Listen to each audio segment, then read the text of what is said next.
Emergency के दौर तो याद दिलाया जो उन्होंने पिछले 3 टर्म में एटलीस्ट 3,000 बार याद दिलाया होगा जनता को। पर जो एजुकेशन इमरजेंसी देश में लगी है, एनडीए 1 की शुरुआत गलत तरीके से हुई है। मोदी जी को लग रहा है कि उनकी बहुमत की सरकार बनी है और वो अपनी मनमानी कर सकते हैं, संविधान को बदल सकते हैं। प्रधानमंत्री नरेंद्र मोदी जी का पहला संबोधन संसद से बाहर, उन्होंने अपने 4 मंत्रियों को साथ में रखा पर कोई भी एनडीए पार्टनर को नहीं रखा। प्रधानमंत्री ने इमरजेंसी के दौर तो याद दिलाया जो उन्होंने पिछले 3 टर्म में एटलीस्ट 3,000 बार याद दिलाया होगा जनता को। पर जो एजुकेशन इमरजेंसी देश में लगी है, क्योंकि युवाओं से खासकर कह रहे हैं, आप याद रखिएगा, युवा आपसे पूछ रहे हैं कि जो देश में एजुकेशन इमरजेंसी लगी है, जहां पे एग्जाम रद्द हो रहे हैं, पेपर लीक हो रहे हैं, सीबीआई की इंक्वायरी चल रही है और आपसे और आपके एजुकेशन मिनिस्टर से कोई अकाउंटेबिलिटी नहीं ली जा रही है, ये कहां तक सही है? और आज युवाओं को आप बेरोजगारी पे छोड़ रहे हैं या युवाओं को इस तरीके से उनके हालात पे छोड़ रहे हैं जहां पे उनके साल भी मिस हो सकते हैं एग्जाम के।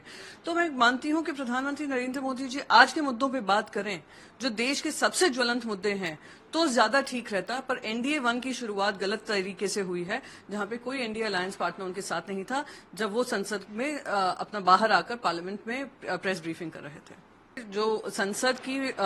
वो होते हैं, प्रकरण होता है, जिस तरीके से पार्लियामेंट्री प्रोसीजर्स होते हैं, जो हाईएस्ट टर्म एमपी का होता है वो प्रोटेम स्पीकर बनता है, उसको भी दरकिनार कर अभी भी मोदी जी को लग रहा है कि उनकी बहुमत की सरकार बनी है और वो अपनी मनमानी कर सकते हैं, संविधान को बदल सकते हैं, पार्लियामेंट्री प्रोसीजर को बदल सकते हैं। और instead of giving it to K Suresh जी जिनके 8 टर्म्स हो गए हैं, उनकी जगह आपने भर्तृहरि मेहताब को दिया है जिनके 7 टर्म हुए हैं। तो इसका विरोध जताते हुए जो भी इंडिया अलायंस के आपने पैनल बनाया था कि एमपीज थे, उन्होंने अपने आप को विड्रॉ किया है कि अगर आपका तौर तरीका वही रहेगा जो पिछले 2 टर्म्स में आपका बहुमत लाने के बाद था, जहां आप जब आता था आप मनमानी लोगों को सस्पेंड कर देते थे, डिप्यूटी स्पीकर का चयन नहीं होता था, लीडर ऑफ ऑपोजिशन की जगह नहीं मिलती थी, तो ये सब आपको ध्यान दिलाते हुए कि ये देश जो चलेगा संविधान पे चलेगा और आज विपक्ष भी उतना मजबूत है जितना सत्ता पक्ष है।